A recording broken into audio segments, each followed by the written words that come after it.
Hello everyone. तो मैं हूं माधव और आज आपको आपके लिए मैं लेकर आया हूं एक नई कहानी, रोशनी से दीपक। तो ये कहानी है, यह कहानी तानिया नाम की एक लड़की की है, जो भारत के एक छोटे से शहर एक तंग गलियों में रहती थी। उसका परिवार बहुत गरीब था। उसके पिता एक छोटे कारखाने में दिहाड़ी मजदूर थे और माँ घर का काम करती थी। तानिया का सबसे बड़ा सपना था शिक्षक बनना। उसे बच्चों बच्चों को पढ़ाना बहुत पसंद था, लेकिन उसके रास्ते में कई मुश्किलें थी। तान्या के घर में पढ़ाई के लिए न तो बहुत मुश्किलें थी।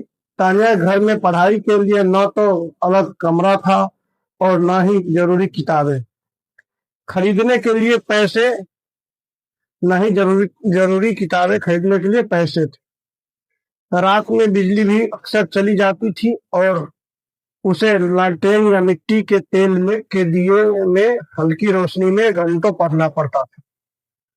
अक्सर शोरगुल के कारण उसका ध्यान भटकता था, लेकिन उसने कभी शिकायत नहीं की। जब उसकी सहेलियां कोचिंग क्लास जाती थी तो तानिया को अपनी पुरानी किताबें और नोट्स पर निर्भर रहना पड़ता था, जो पुस्तकालय या दोस्तों से उधार लेती थी। एक समय ऐसा आया जब उसके पिता बीमार रहने लगे। घर में पैसों की तंगी इतनी बढ़ गई कि परिवार ने तानिया पर पढ़ाई छोड़कर नौकरी करने के या शादी कर लेने का दबाव बनाना शुरू कर दिया।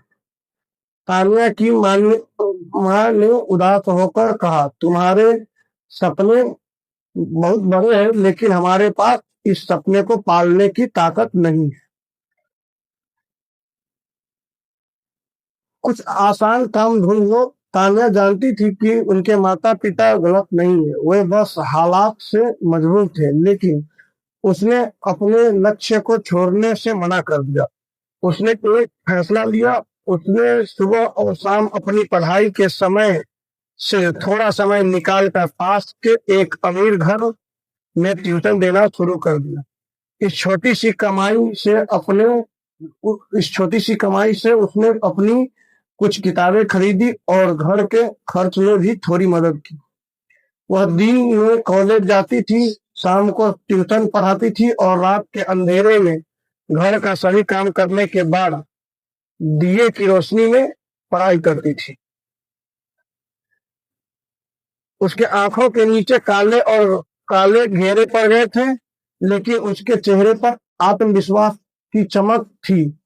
उसकी सबसे बड़ी प्रेरणा थी, अगर मैं आज इन छोटे संघर्षों को सह लूंगी, तभी कल मैं अपने परिवार के लिए जीवन में रोशनी ला पाऊंगी। कई बार वह अपनी परीक्षा में सफल नहीं हो पाई। सफलता ने उसे तोड़ दिया, लेकिन वह रुकी नहीं।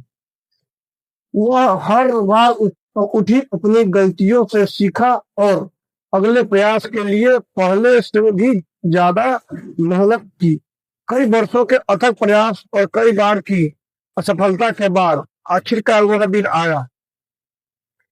तानिया ने राज्य स्तरीय शिक्षक पात्रता परीक्षा में न केवल सफलता हासिल की, बल्कि टॉप 10 में अपनी जगह बनाई।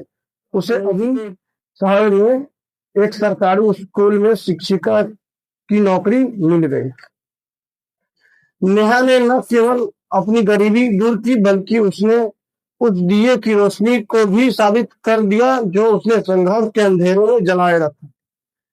वह अपने स्कूल के बच्चों के लिए अब सिर्फ टीचर नहीं, बल्कि हिम्मत और लगन का एक जीता जागता उदाहरण बन गई थी। कहानी से सीख यही मिलती है, छोटे प्रयास बड़ा परिणाम। मुश्किलों के बीच भी हर दिन थोड़ा सा भी पढ़ना या काम करना आपको धीरे धीरे लक्ष्य के पास ले जाता है। इसलिए आप भी अपने लक्ष्य को पाना चाहते हैं तो समझौता नहीं, समाधान कीजिए। संघर्षों को बहाना मत बनाइए।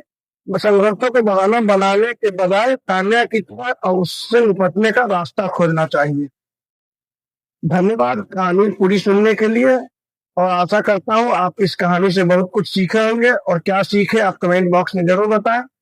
और इस तरह की नई कहानी सुनने के लिए आप सब्सक्राइब करें Madhav Madhav Maurya STN YouTube channel, या फेसबुक पर देख रहे हैं तो फॉलो करें।